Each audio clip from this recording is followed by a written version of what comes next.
যেই সূর্যের আলোতে সকালবেলা পৃথিবীটা আলোকিত হয়, এই সূর্যটা পৃথিবীর চেয়ে 13 লক্ষ গুণ বড়। সুবহানাল্লাহ মাহফিল শেষে কয় গুণ বড়? 13 গুণ বড়, 1300 গুণ বড়, 13,000 গুণ বড়। কয় লক্ষ? 13 লক্ষ গুণ বড়। তার মানে 13 লক্ষটা পৃথিবী সূর্যের ভেতরে রাখার জায়গা আছে না নাই?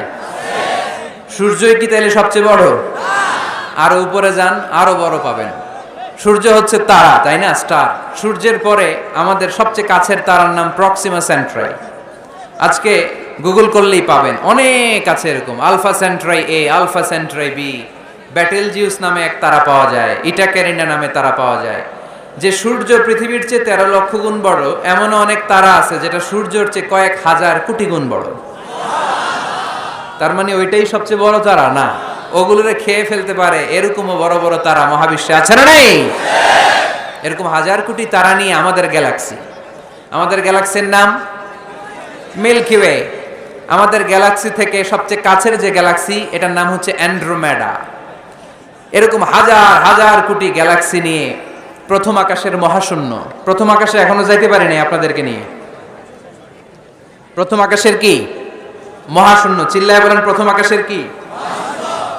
মহাশূন্য। এর অনেক অনেক অনেক উপরে প্রথম আকাশ, যেখানে কিয়ামত অবধি নাসার বিজ্ঞানীদের যাওয়া সম্ভব হবে না।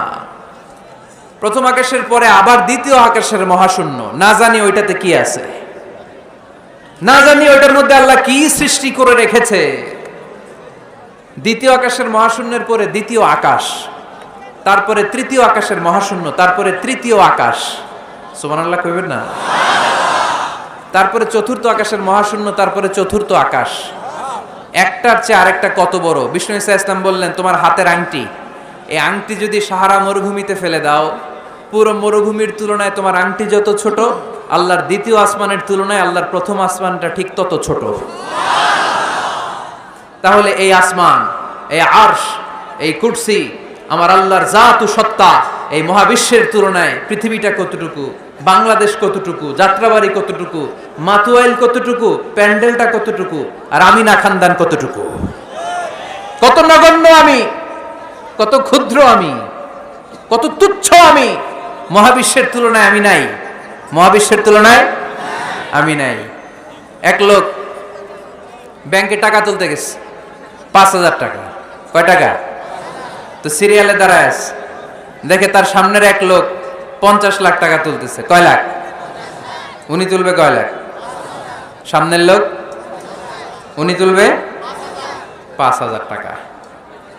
তো হঠাৎ করে দেখলো যে সামনের লোকটা যে 50 লাখ টাকা তুলবে, ও লিখছে 50 লাখ টাকা মাত্র। যত বড় অঙ্কই হোক, শেষে কি লিখতে হয়? তো ক্যাশের মধ্যে লিখছে, চেকের মধ্যে, যে 50 লক্ষ টাকা মাত্র। তো এইটা দেখে উপরে গেছে বিপদে, হায় হায়, 50 লক্ষ টাকা মাত্র। তো তারপর ওর চেক নিয়ে ও ক্যাশ কাউন্টারে দিছে। ক্যাশ কাউন্টার দেখতেছে, উনি লিখছে 5,000 টাকা নাই। 5,000 টাকার পরে কি লিখছে? নাই। তো ক্যাশে যে বসছে, কি ভাই ঘটনা কি? এত এত ক্লায়েন্টের সাথে ফিনান্সিয়াল ট্রানজাকশন হ্যান্ডেল করি, আমার জীবনে কাউরে তো টাকার সংখ্যার পরে নাই লিখতে দেখি নাই, ঘটনাটা কি? তো সে বলতে শুরু করলো, ভাই আমার আগে দেখলাম একজন 50 লাখ টাকা তুলছে, তো 50 লাখ টাকা যদি মাত্র হয়, আমার 5,000 তো নাই।